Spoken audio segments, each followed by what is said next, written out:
The makers of Campbell's Soup present the Campbell Playhouse. Orson Welles, producer.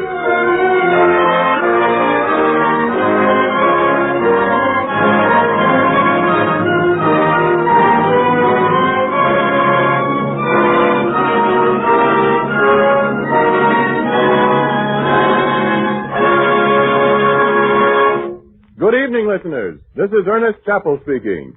Tonight, Orson Welles and the Campbell Playhouse observe a Campbell tradition of long standing. They bring you Charles Dickens' well-loved tale of Yuletide, A Christmas Carol. 4 years ago, the makers of Campbell's Soups went shopping for a Christmas present to give to all their friends. They found it in this story, Charles Dickens' embodiment of the very spirit of Christmas. And they chose well, because throughout the country today, in thousands of homes, it has become an important and beloved Christmas custom to listen to this story. Tonight, this fourth annual presentation is brought to you with a sincere wish that your Christmas may be a happy one, and with the hope that the retelling of the Christmas Carol may help to make it so. And it is more than that, for with this Christmas present to you, Campbell say thank you for your purchases of Campbell's Soup throughout the months gone by. At the Christmas season, this becomes especially manifest. Everywhere, grocers see their shelves of Campbell's Soups dwindle more rapidly now than at any other time of the year. It used to be thought that the demand increased in preparation for the Christmas feast, but really it isn't that alone. Women like to have plenty of good soups on hand all through the holidays so that they can serve piping hot, nourishing platefuls at any family mealtime. The youngsters are on the go all day long, making the most of the Christmas vacation, and soup can be ready for them in a jiffy. There's health and happiness in good hot soup. Your grocer has Campbell's Soups, 21 delicious kinds, awaiting your selection.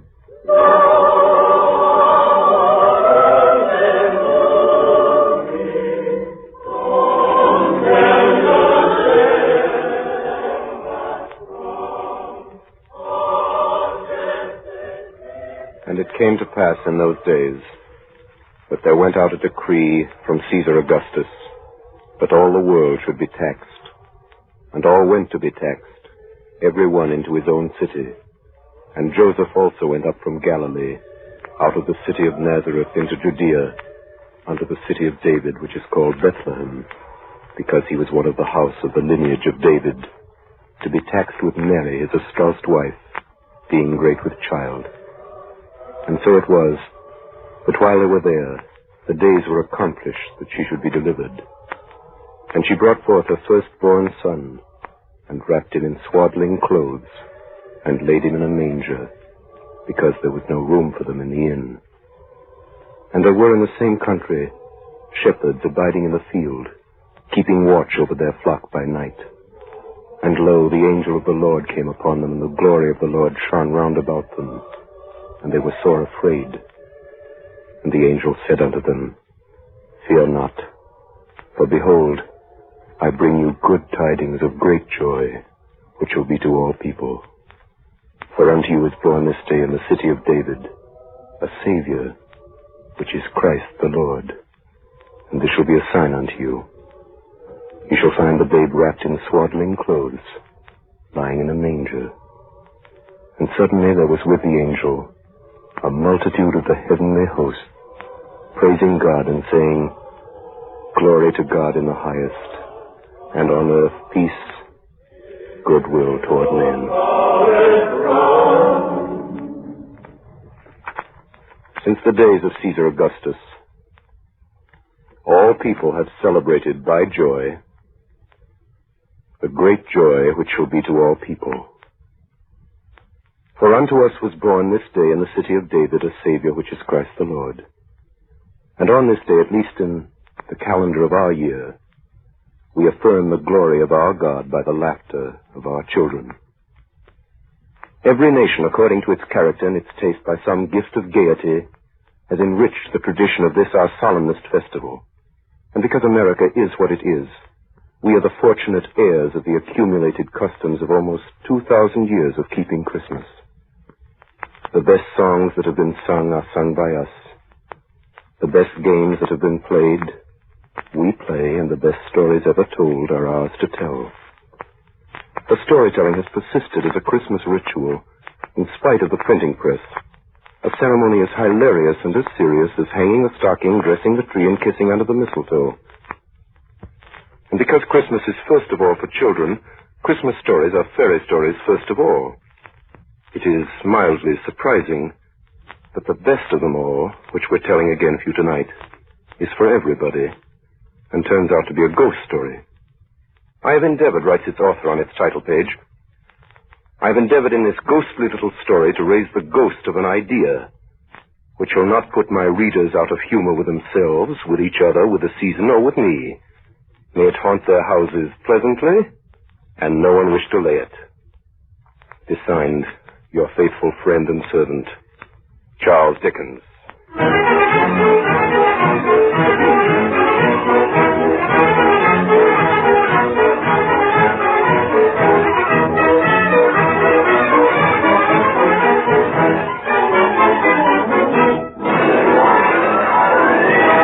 Marley was dead to begin with.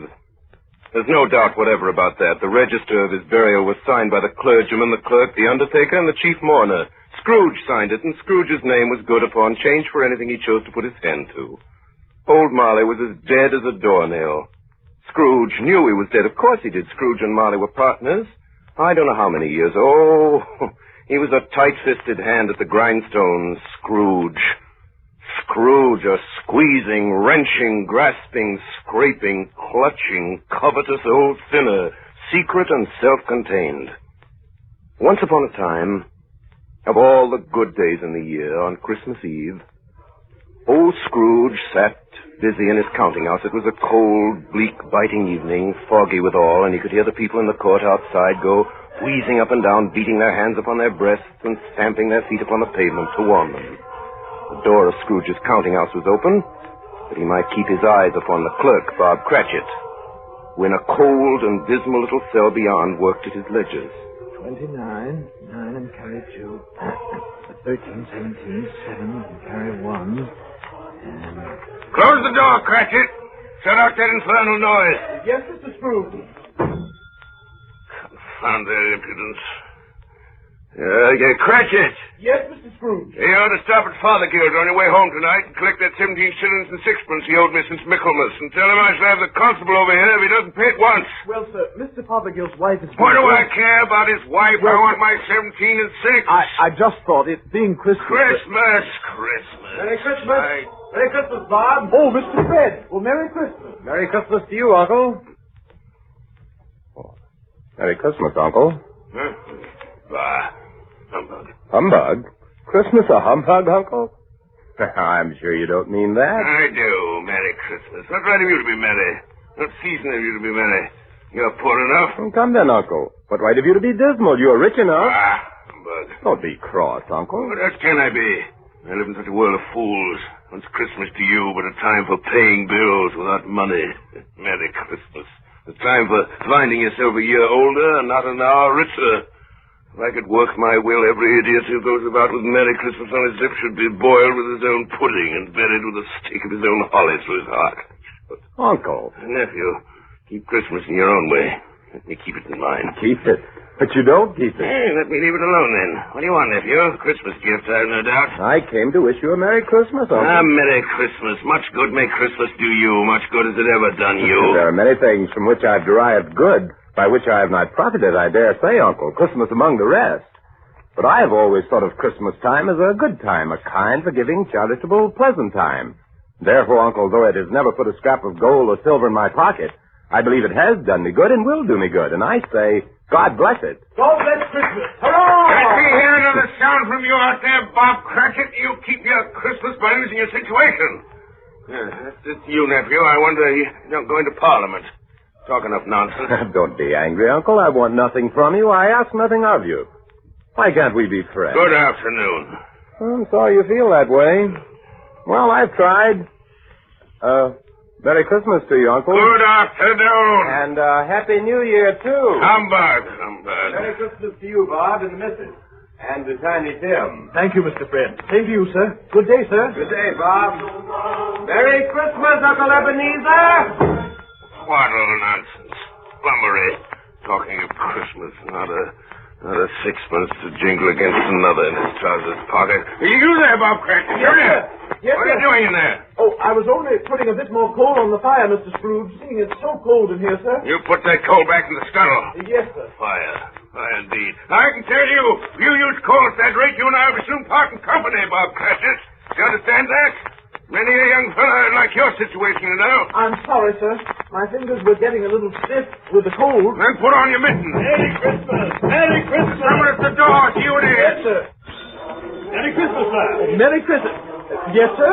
This is the firm of Scrooge and Marley. Yes, sir. I should like to see the head of the firm, if I may. Oh, very good, sir. Step this way, please. What is it? A gentleman to see you, Mr. Scrooge. Huh? Have I the pleasure of addressing Mr. Scrooge or Mr. Marley? Well, Marley's been dead these 7 years tonight. Oh. And I'm Scrooge, though I doubt that'll be any pleasure to you, sir.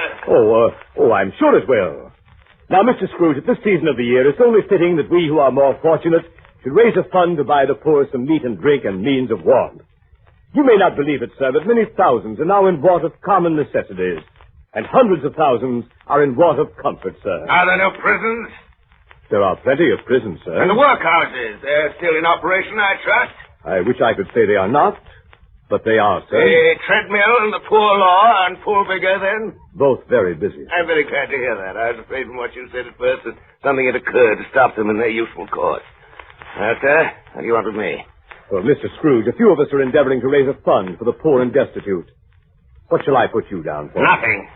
You wish to be anonymous, sir? I wish to be let alone. I don't make merry at Christmas time, and I can't afford to help make idle people merry. I help to support the establishment and take care of the poor. They cost enough that those who are badly off go there. Well, many can't go there, sir, and many would rather die. Let them do so and decrease the surplus population. Besides, how do I know that's true?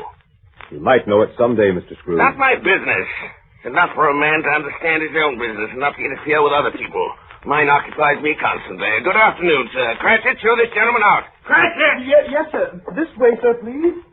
Oh, excuse me, sir. I couldn't help overhearing. I should like to contribute tuppence. It's all I can afford. But if there are others in worse situation than I... You're a generous fellow. I wish I might say the same of your employer. Good afternoon, sir. Good day. Merry Christmas. Good afternoon, sir. And a Merry Christmas.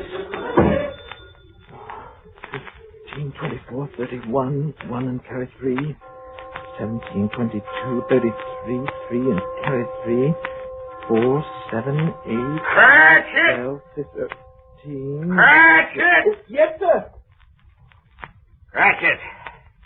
Too late to have you go to Fothergill's. He'll be closed up for Christmas like these other fools. And we'll close up this place now. Yes, sir. It is getting a little dark. Hard to see the figures. I suppose you want the entire day tomorrow. That's it. If quite convenient, sir. Not convenient, and it's not fair. If I was to stop half a crown of your wages for it, you'd think yourself ill-used, I'll be bound. Well, sir. And yet you don't think me ill-used when I pay a day's wages for no work.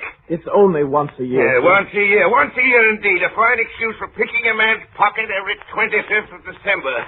I suppose you must have the whole day. I'll see that you're here all the earlier the next morning. You understand? Oh, I will, sir. I will. Well, good night, sir. Good night, good night. Merry Christmas, Mr. Scrooge. Bah!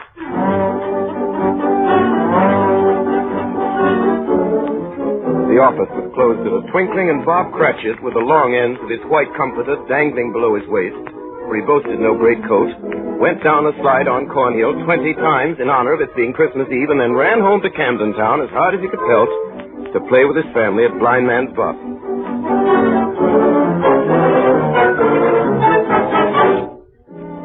Scrooge, on the other hand, took his melancholy dinner in his usual melancholy tavern, and having read all the newspapers, and spent the rest of the evening with his banker's book, went home to his dismal house. The yard was so dark that even Scrooge, who knew its every stone, had to grope with his hands. The fog and frost hung about the black old gateway of the house. Darkness is cheap, and Scrooge liked it. Before he shut his heavy door, he walked through his rooms to see that all was right. Sitting room, bedroom, lumber room, all as they should be. Nobody under the table, nobody under the sofa. Small fire in the grate of his bedroom, spoon and basin ready, and a little saucepan of gruel upon the hob. Nobody under the bed, nobody in the closet. Closed his door and locked himself in. Double locked himself in. then took off his cravat, put on his dressing gown and slippers and his nightcap, and sat down before the fire to take his gruel. It was a very low fire indeed, nothing on such a bitter night, not even enough to kindle a glow of light in the cheerless room. Scrooge stretched his numb fingers over the wretched fire.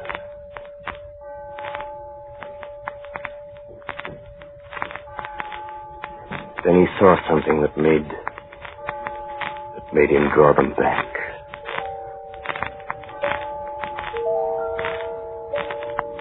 Slowly the meager embers dissolved before his astonished eyes, dissolved into a face, a ghostly face, but one that Scrooge recognized as the face of Marley.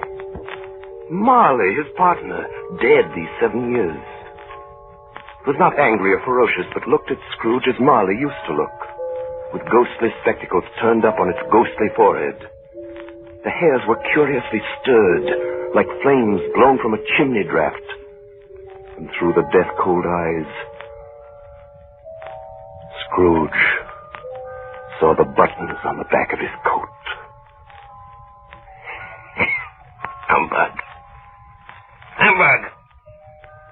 Humbug. Scrooge got up and walked away from the fire.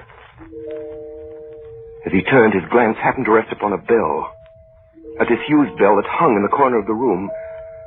It was with great astonishment and with a strange, inexplicable dread that as he looked, he saw this bell begin to swing. Slowly at first.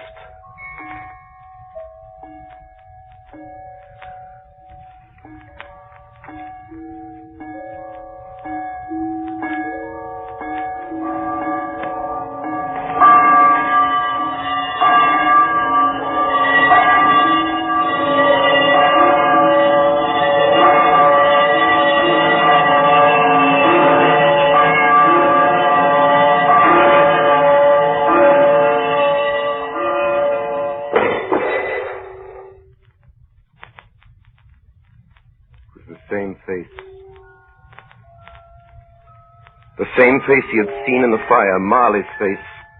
And Marley's body coming straight at him through the door. A body pale as the bluish smoke that comes out of a chimney on a cold day. A body so transparent that Scrooge, looking through his waistcoat,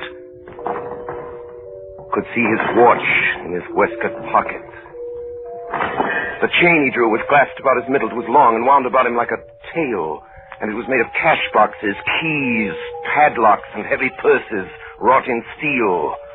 Even now, Scrooge would not believe his eyes. The ghost advanced towards him. Ebenezer Scrooge.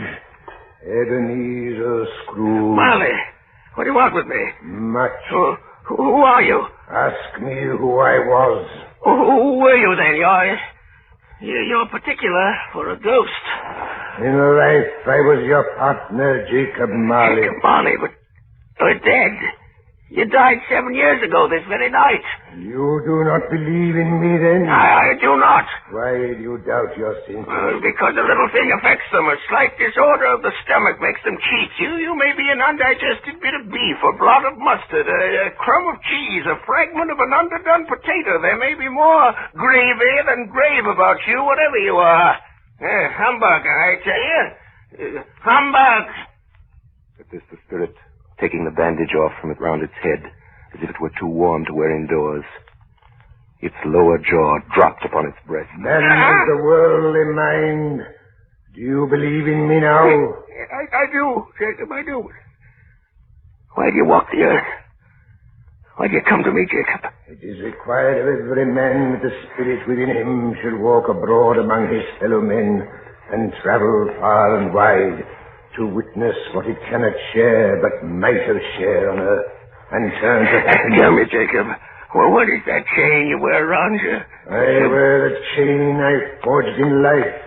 Cash boxes, keys, padlocks, ledgers, purses. I made it link by my own free will. Is its pattern strange to you, Ebenezer? Yours was as heavy and as long as this 7 years ago. And you've labored on it since, Ebenezer. Jacob, old Jacob Marley, tell me more. Speak comfort to me, Jacob. I have none to give, Ebenezer.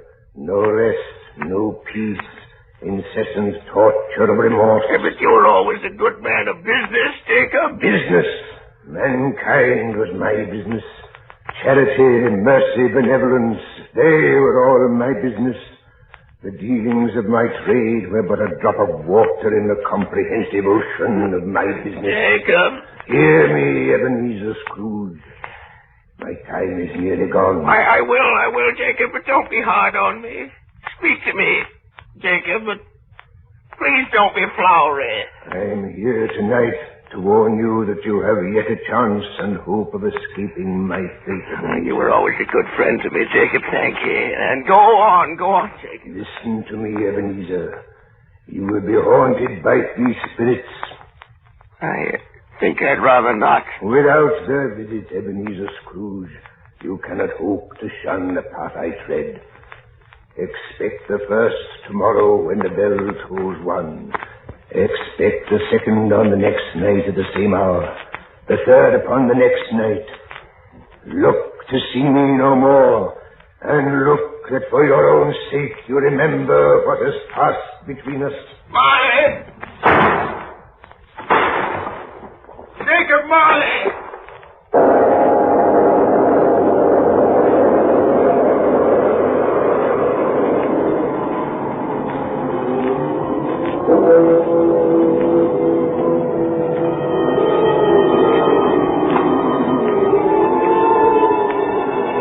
Scrooge awoke.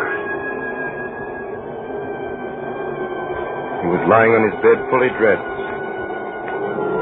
when suddenly the curtains of his bed were drawn aside, and Scrooge found himself face to face with the unearthly visitor who threw them, as close to it as I am now to you, and I am standing in the spirit at your elbow.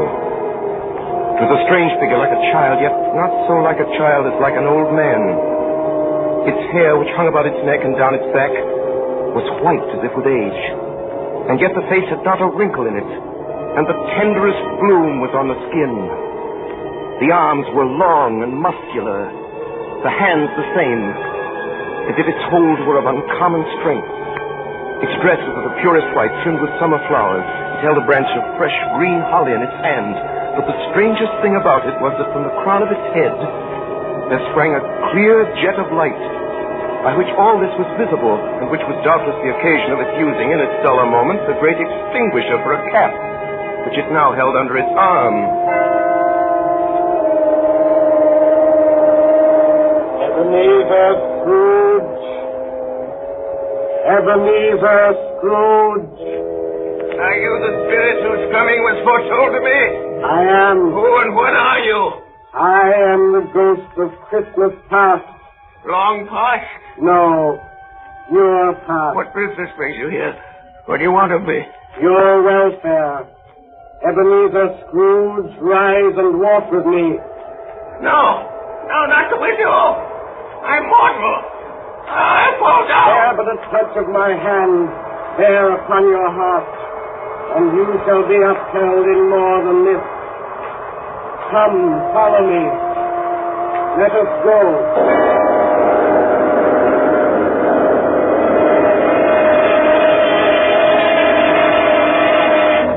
They stood upon an open country road, with fields on either hand. The city had entirely vanished. The darkness and the mist had vanished with it, for it was a clear, cold winter day with snow upon the ground. They walked along the road. Scrooge began to recognize every gate, every post, every tree, until a little market town appeared in the distance with its bridge, its church, and winding river. Some shaggy ponies now were seen trotting towards them with boys upon their backs or in sleighs. And all these boys were in great spirits and showed to each other that they were happy, shouting through the broad fields until they were so full of music that the crisp air laughed to hear it.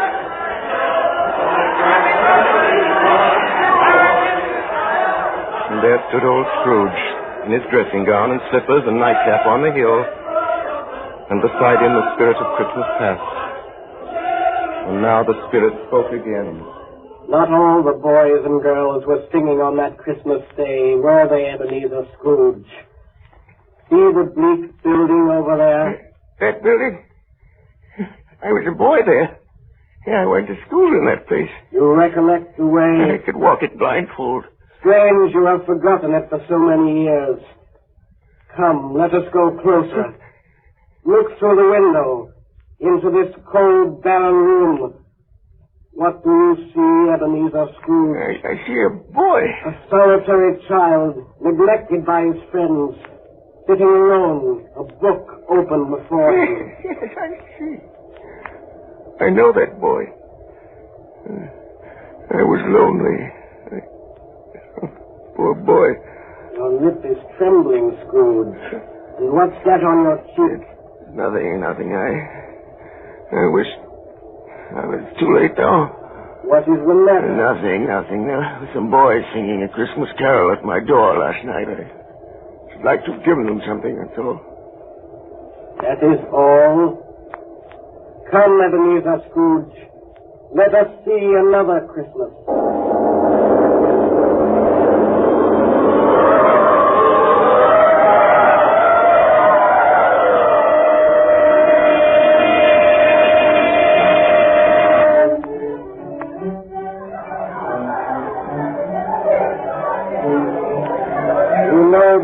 Ebenezer. Know it? This is the counting house where I was apprenticed. Listen. Come now! Do your part, Daddy! It's my old master, precious heart. My old master alive again. And we, his clerks, so full of joy on Christmas Eve. Thank you, Father. Now and Christmas.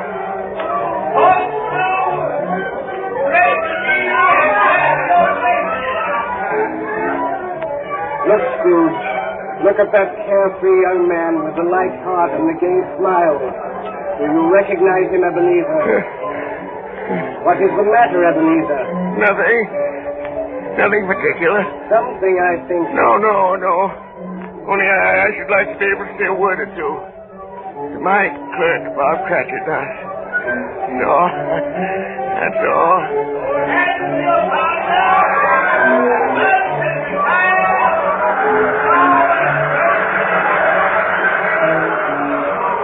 My time grows short, and we have yet another journey to make.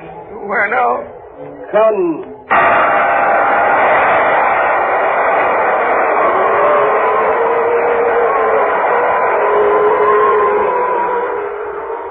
Again, Scrooge saw himself in a room that was vaguely familiar. He was an older man, a man in the prime of his life. And he was not alone, but sat by the side of a fair young girl. There were tears in her eyes. Very little, I know. Another idol has displaced me. And if it can cheer and comfort you in time to come, as I would have tried to do, I have no just cause to grieve. What idol has displaced you? A golden one. Well, listen to me. There's nothing the world so hard on as poverty, and yet nothing it pretends to condemn so much as the pursuit of wealth. The world again. You fear the world too much, Ebenezer. Belle, have I changed toward you? When we were engaged, we were both poor. Was it better then? Belle, was it better to be poor? Better at least to be happy. You're changed. You were another man then. I was a boy. Do you blame me because I've grown wiser?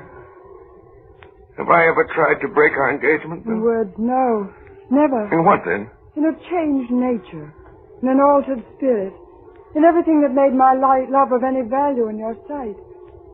So, I release you from your promise. Belle, I love you still. Oh, at first it may cause you pain to lose me. A very brief pain. But soon it will be dim, like a half-remembered dream. An unprofitable dream. And you will be glad to be awake from such a dream. May you be happy in the life you have chosen, Ebenezer. For the love of him you once were.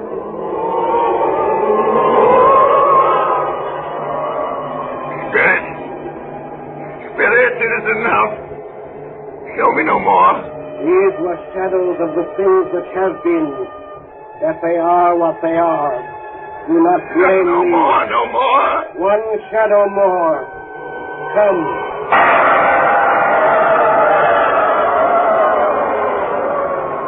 The relentless ghost pinioned him in both his arms and forced him to observe what happened next. They were in a room, not very large or handsome, but full of comfort. All around them were the voices of children talking and laughing. And before the window fire sat a beautiful young girl, so like the last that Scrooge believed it was the same, until he saw her, the girl he had been betrothed to, now a handsome middle-aged woman sitting with her husband at their own fireside. Do you see this man, Ebenezer Scrooge? This man might have been you. And that girl might have been your daughter, Ebenezer Scrooge. He might have called you father. He might have been a springtime in the haggard winter of your life. Spirit, let me go. Show me no more. Listen now while they speak, Ebenezer. Oh, I saw an old friend of yours today. Who was it? Yes. How can I? Oh, I know. Mr. Scrooge. Mr. Scrooge it was.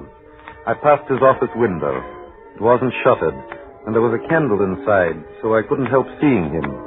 His partner lies at the point of death, I hear. And there Scrooge sat, all alone. Quite alone in the world, I do believe. Spirit! Spirit, reward me! Haunt me no more! Leave me! Take me back! Take me back!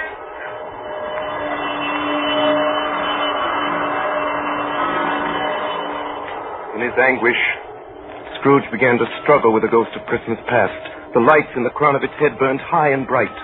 Scrooge, in a last desperate effort, tore the extinguisher cap from its head, and by a sudden action, pressed it down upon its head. And Scrooge was conscious of being exhausted and overcome by irresistible drowsiness.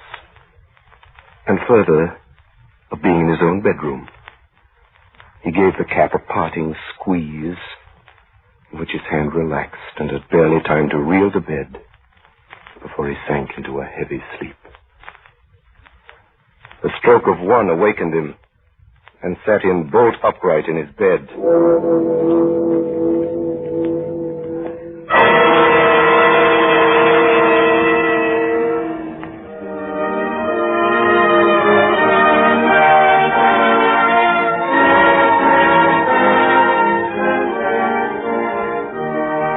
We pause now for station identification. This is the Columbia Broadcasting System.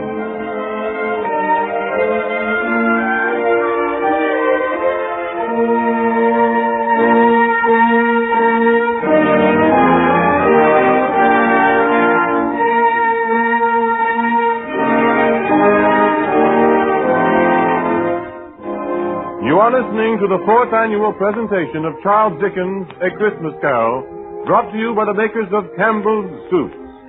We return you now to the Campbell Playhouse and Orson Welles.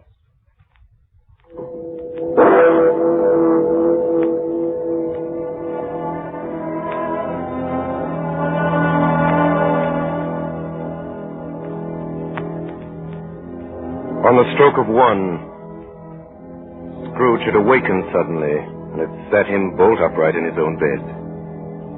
He remembered the words of Marley's ghost, and wondered from which direction the second specter would appear. He drew aside the curtains and established a sharp lookout all around the bed. At that moment, nothing between a baby and a rhinoceros would have astonished him very much. Now, being prepared for almost anything, he was not by any means prepared for nothing, and consequently, when no shape appeared, he was taken with a violent fit of trembling. 5 minutes. 10 minutes. A quarter of an hour went by.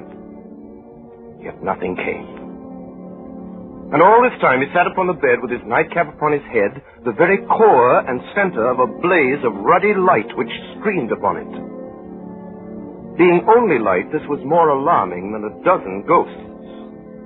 As he was powerless to make out what it meant, he began to think that the source of this ghostly light might be in the adjoining room, from whence, on further tracing, it seemed to shine. He got up softly and shuffled in his slippers to the door. It was his own sitting room, there was no doubt about that. But it had undergone a surprising transformation. The walls and ceiling were so hung with living green that it looked a perfect grove, from every part of which bright gleaming berries glistened, and such a mighty blaze went roaring up the chimney as had never been known in Scrooge's time or for many and many a winter season gone. Heaped upon the floor to form a kind of throne were turkeys, geese, game, poultry, great joints of meat, sucking pigs, long wreaths of sausages, mince pies, plum puddings, barrels of oysters, red-hot chestnuts, and seething bowls of punch that made the chamber dim with their delicious steam.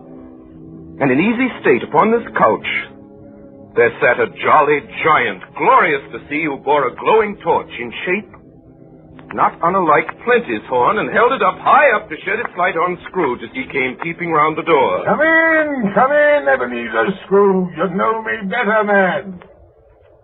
Yeah. I am the ghost of Christmas present. Look upon me. You've never seen the like of me before. Spirit, conduct me where you will. I went forth last time on compulsion and learned a lesson which is working now. If tonight you have anything to teach me, let me profit by it. Touch my robe, Ebenezer Scrooge. Touch my robe.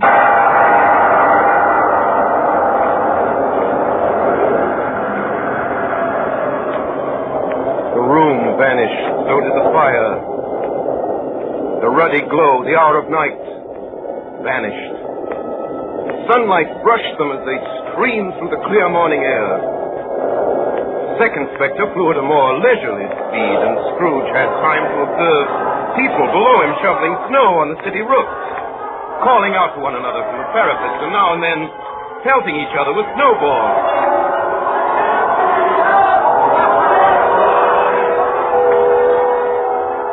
In the streets below them, the poulterers' shops were still half open, and the fruiterers were radiant in their holiday glory. Scrooge and his ghostly guide circled the tall spires as the people, all good people, all to church and chapel.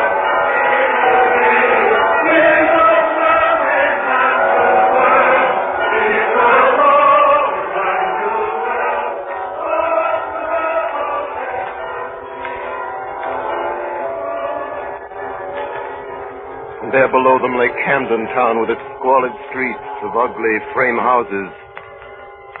Of all these dwellings, the ghost selected the humblest for their visit. Scrooge, by now past all surprise, recognized Bob Cratchit's wife, dressed in a twice-turned gown but brave in ribbons, busily laying the table. Assisting her was Belinda Cratchit, second of her daughters, also brave in ribbons, while Master Peter Cratchit plunged a fork into the saucepan of potatoes. And now two smaller Cratchits, boy and girl, came tearing in, screaming that outside the baker's they had smelled a goose and known it for their own, and now basking in luxurious thoughts of sage and onions. And three more young Cratchits danced about the table. Then once more the door opened.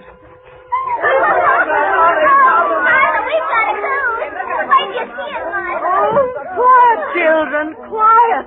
Why, bless your heart alive, Martha, my dear. How late you are. Merry Christmas to you. Merry Christmas, Mother. Merry Christmas. How late you are, Martha. Oh, we had a deal of work to finish up last night, and we had to clear away this morning. Well, never mind, so long as you're here now.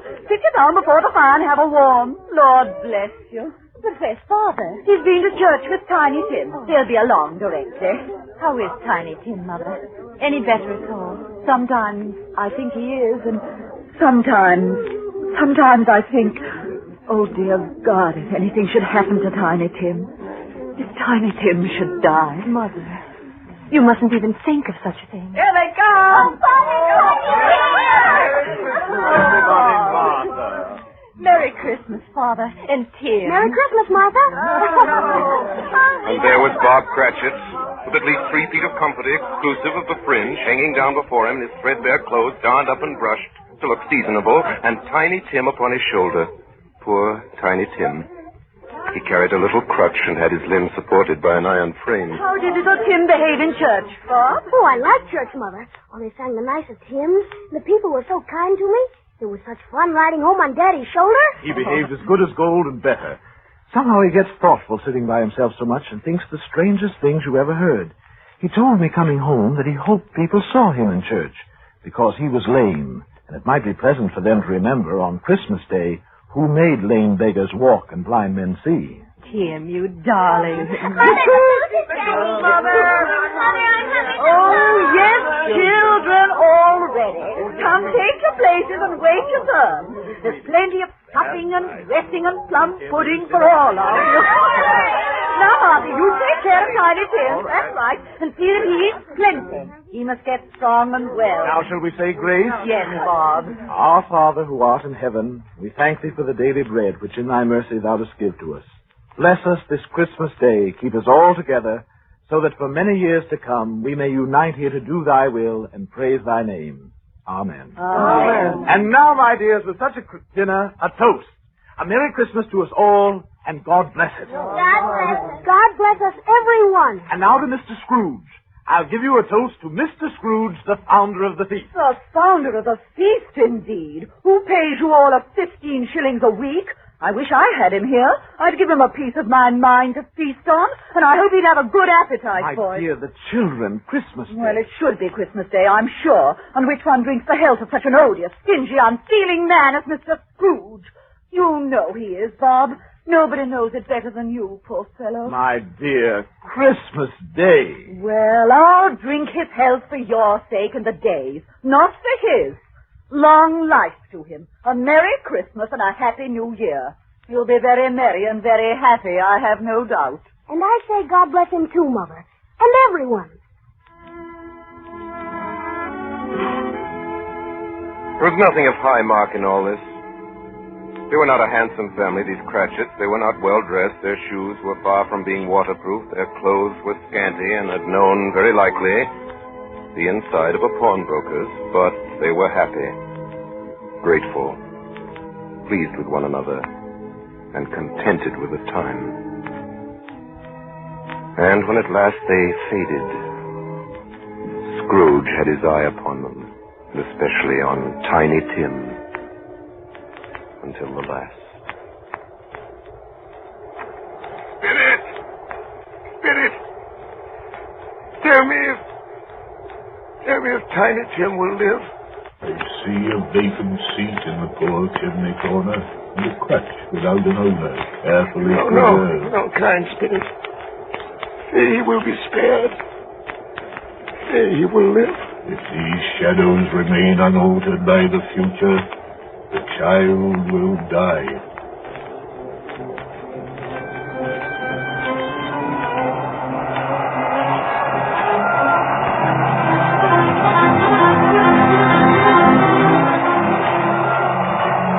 Many calls Scrooge made that night with the ghost of Christmas presents. Now he stood upon a bleak and desert moor where monstrous masses of rude stone were cast about as though it were the burial place of giants. Down in the west, the setting sun had left a streak of fiery red which glared upon the desolation for an instant like a sullen eye, and then was lost in the thick gloom of darkest night. A light shone from the window of a hut. Passing through the wall of mud and stone, they found a cheerful company assembled around a glowing fire.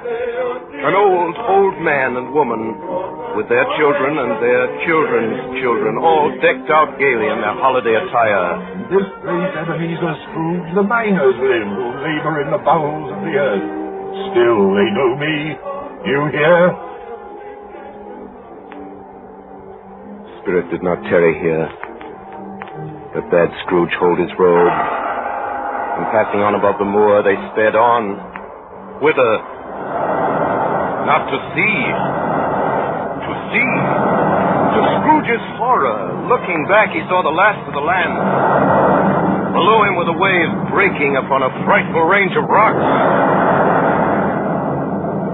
But built upon a dismal reef of sunken stones, some league or so from shore, there stood a solitary lighthouse. Great heaps of seaweed clung to its base, and storm birds, born of the wind, rose and fell about it like the waves they skimmed. Again the ghost sped on above the dark and heaving sea. On and on until they lighted on a ship. They stood beside the helmsman at the wheel, the lookout in the bow, the men who had the watch. Dark, ghostly figures in their several stations.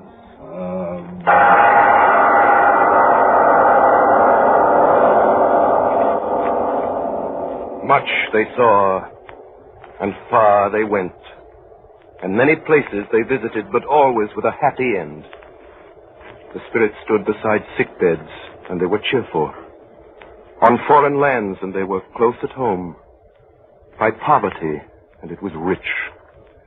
In almshouse, hospital, and jail, where vain man in his little brief authority had not made fast the door and barred the spirit out, he left his blessing.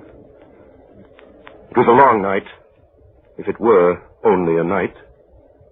And it was strange, too, that while Scrooge remained unaltered, in his outward form, the ghost grew older, clearly older.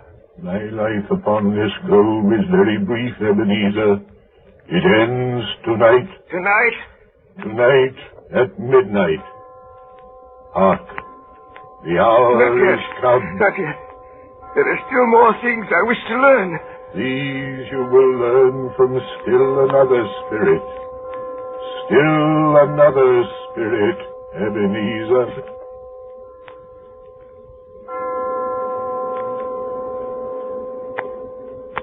Scrooge looked about him, the ghost. It had vanished. And he found himself once more in his bed, in his dressing gown and his nightcap on his head. He heard the clock strike.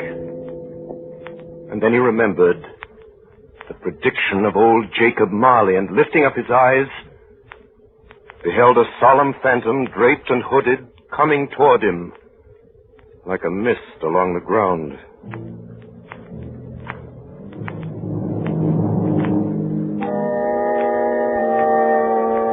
The spirit slowly, gravely, silently approached.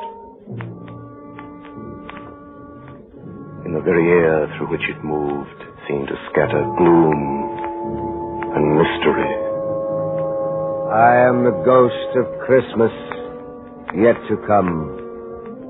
Ebenezer Scrooge, I am about to show you the shadows of the things that have not happened, but will happen in the time before us. Ghost of the future! I fear you more than any specter I've seen. Lead on! Lead on! The night is waning fast, and it is precious time.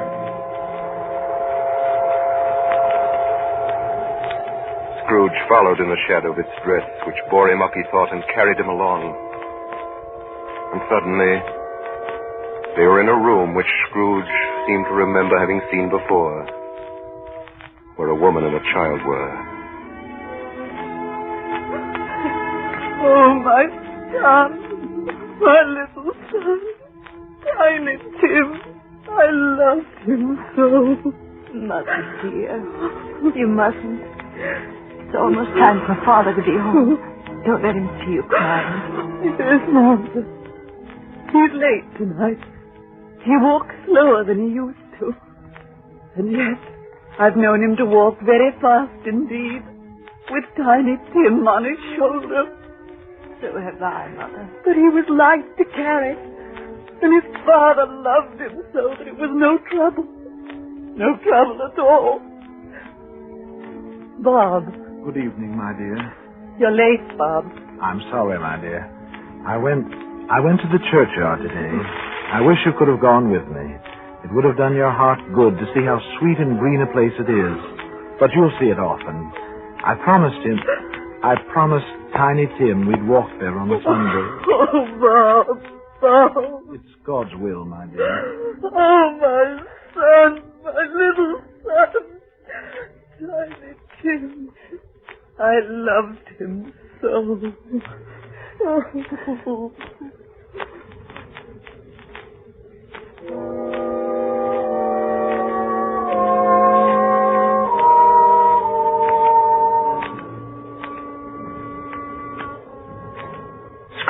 tried to break through the shade that held him to talk with Bob Cratchit, to speak some word of comfort, but the sleeve of the ghost of Christmas yet to come passed in front of him and shut the family from his view.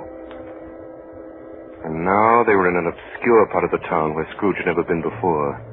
The ways were foul and narrow, the shops and houses wretched, the people drunken, slipshod, ugly. The whole quarter reeked with crime, with filth and misery. Deep in this den of infamous resort, there was a low-browed, beetling pawn shop where iron, old rags, and bottles were bought. And there was an old charwoman standing at the counter. Undo my bundle, Joe. Old Scrooge didn't I have nothing catching, eh? Don't be afraid. I ain't so fond of his company that I'd take a chance at that. You may look through that shirt till your eyes ache, and you won't find a hole in it. The best he had, and a fine one, too. He'd have wasted it if it hadn't been for me. What you call a wasting of it, Mrs. Gilbert? Putting it on him to be buried in. Somebody was fool enough to do it, but I took it off him again. If calico ain't good enough for such a purpose, it ain't good enough for anything. He can't look uglier than he did in that one, the old horror. And here's his bed curtains. Small use he'll have for him where he's going. That's the truest word, Walter, you ever spoke, Mrs. Gilbert. So this is the end of him, you see.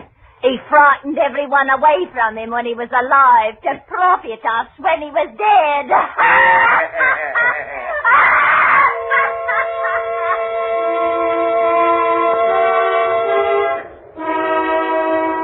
The phantom spread its dark robe before him for a moment like a wing, and withdrawing it revealed another place, a churchyard walled in by houses, overrun by grass and weeds, choked up with too much burying, fat with repleted appetite. A worthy place. The spirit stood among the graves and pointed down toward it, and following the finger, read upon the stone of the neglected grave his own name. Ebenezer Scrooge. Spirit, am I the man who lay dead upon that bed? The spirit pointed from the grave to him and back again, and the upper portion of its deep black garment was contracted for an instant in its folds, as if it had inclined its head. Ebenezer Scrooge. And then Scrooge saw an alteration in the phantom's hood and dress. It shrank, collapsed, and dwindled into a bedpost. Yes, and the bedpost was his own, the bed was his own, the room was his own, best and happiest of all. The time before him was his own to make amends in. Running to the window, he opened it. He put up his head. No fog, no mist, clear, bright, jovial, stirring cold. Cold, piping for the blood to dance in, golden sunlight, heavenly air, sweet, fresh air, merry bells. Oh, glorious, glorious. Boy, what's today? Hey, what's that, sir? What day is it, my fine fella? Today? Why, it's Christmas Day. Christmas Day? Christmas Day that I haven't missed it. It's done it all in one night. All in one night. I don't know what to do. I'm as light as a feather. I'm as happy as an angel. I'm as merry as a schoolboy. Merry Christmas to everybody. Happy New Year. Happy New Year to all the world.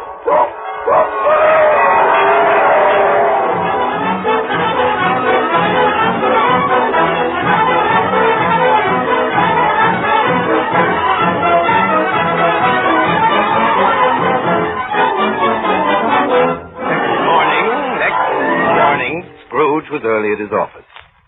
He went early for a reason. He could only be there first and catch Bob Cratchit coming late. That was the thing he'd set his heart upon, and he did it. Yes, he did. The clock struck 9. No Bob. 1:15, no Bob. Scrooge sat with his door wide open that he might see him come in. At last he came. Hat was off before he opened the door, his comforter, too. He was on his stool in a jiffy, driving away with his pen as if he were trying to overtake 9 o'clock. 8 and 7. 16 carried a 1, 24 carried a 2, 31 and 5, 36, 4, 7. Hello? You, Cratchit. Yes, sir. Cratchit? Step this way, Cratchit, please. Yes, sir. Cratchit. What do you mean by coming in at this time of day? I'm very sorry, sir. I am behind my time. There you are. Yes, I think you are. It's only once a year, Mr. Scrooge. It shall not be repeated. I was making rather merry yesterday, sir. Now, I'll tell you what, my friend. I'm not going to stand this sort of thing any longer. Therefore, Bob Cratchit, I'm about to raise your salary. Are you quite yourself, sir? No, thank heaven, I'm not quite myself. Merry Christmas, Bob. Merry Christmas, my good fellow. A Merry Christmas, and I've given you for many a year. I'll raise your salary, and we'll see what we can do for Tiny Tim and the rest of your family. We'll discuss it this very afternoon over a Christmas bowl of smoking bishop, Bob. Make up the fires, make 'em up, and buy another coal scuttle before you dot another eye. Bob Cratchit.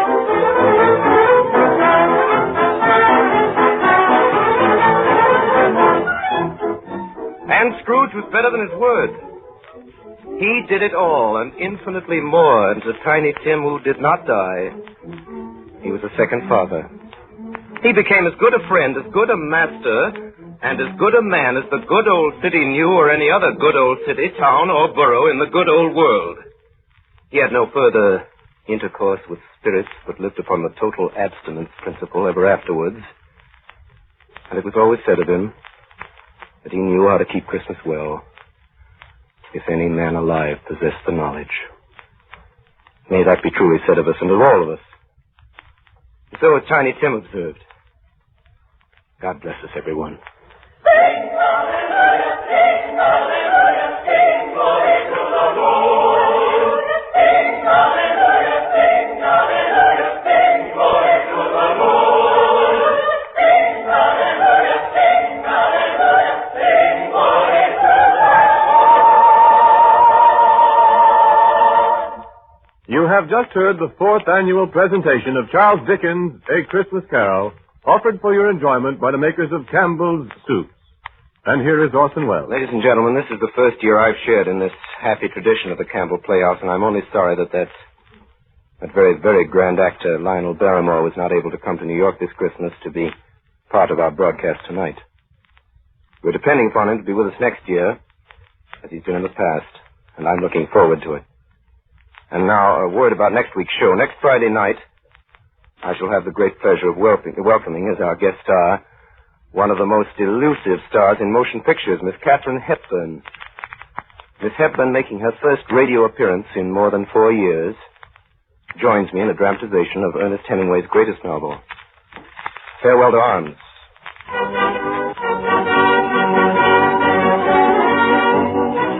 Ladies and gentlemen, the night before Christmas, and all through the Campbell Playhouse, not a creature is stirring that doesn't wish you a Merry Christmas. This goes for all of us, for my sponsor, for myself, for all of us, from Johnny Dietz, who runs the machinery in the control room, to Miss Hess, who types the Campbell Playhouse scripts. Merry Christmas. Merry Christmas from all of us to all of you. Merry Christmas. Benny Herman and his band of merry melodians wish you a Merry Christmas. Ora Nichols and her demon crew of sound technicians wish you a Merry Christmas.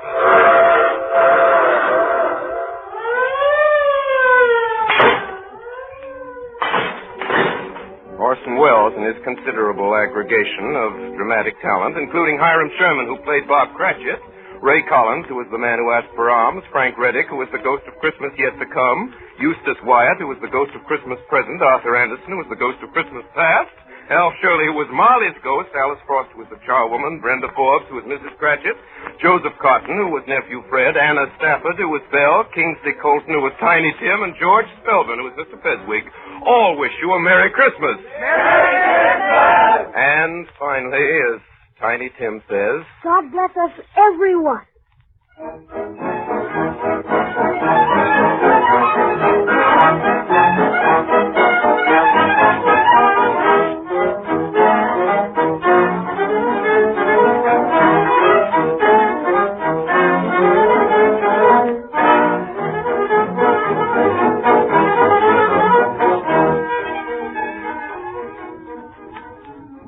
Don't fail to listen in next Friday night when Orson Welles brings to the Campbell Playhouse Miss Katharine Hepburn in his own dramatization of Ernest Hemingway's great novel, A Farewell to Arms. This is Ernest Chappell wishing you all a very Merry Christmas on behalf of the makers of Campbell's Soups.